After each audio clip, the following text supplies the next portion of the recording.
Now, those who invoke not any other God along with him, whoever does shall receive the punishment. Anyway, what they're saying here is those who invoke other gods along with Allah, in other words, Christians who have Jesus and the Holy Spirit, three gods, as they say, right? They shall receive the punishment. Whoever does this shall receive the punishment. The description necessitates everything from it and brings into effect the ruling, the punishment, whether one of these things is done independently of the other things or is combined with another thing. Likewise is the same. They disbelieve in Allah. So the crime is we disbelieve in Allah. Verily, those who disbelieve in the verses, the signs of Allah, this verse obligates torment due to whichever part is committed. So we are committing the crime of disbelief. Thanks, Hope Faith. Right, we're committing the crime of disbelief.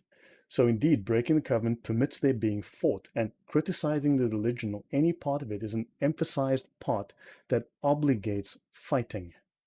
To criticize Islam obligates fighting. So we say that when there is offensive criticism of the religion, we fight whoever we don't have a covenant with. Do they have a covenant with us? No, they don't. Do you recall signing a demi contract? No, you didn't. And this is what is obligated. Fighting is obligated. It's not their fault, man. You asked for it. You did it. You did it. You should have just humbled yourself and been weak.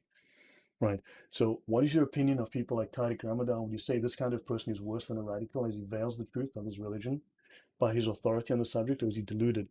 I'd say potentially both. Now, Tariq Ramadan either doesn't know Islam or is not being honest about Islam. But yeah, I think he's not proving very effective. And no, yeah. Look, I don't know the guy, but that said, I don't think that he's being realistic. I don't think that. Yes, he is probably veiling. He's probably giving cover to the bad ones. Yeah. Let's go on. Whoever criticizes the religion, he is a leader in disbelief. So David Wood, Hatun, and others, we are leaders in disbelief, and their being fought against has been obligated. They are obliged to fight against us.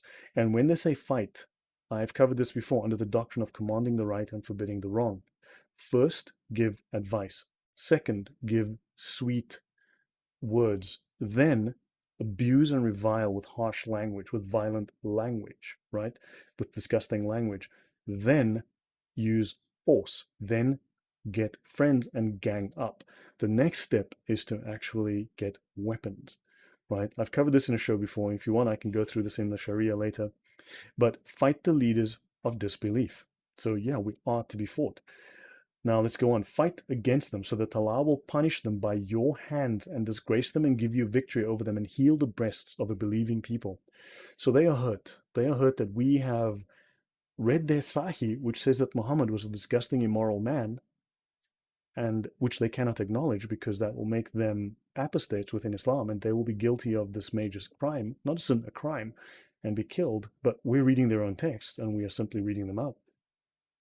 And they have to fight against them, and Allah will punish us by their hands, and they will feel relief. Their pain will be healed.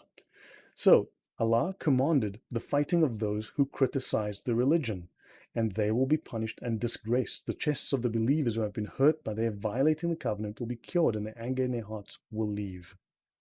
Whoever harms the Prophet has opposed and shown hostility to Allah and His Messenger. Right? And they mentioned this verse from the Quran here, and among them are men who annoy the Prophet and say blah, blah, blah. This necessitates that whoever harms Allah and His Messenger is killed.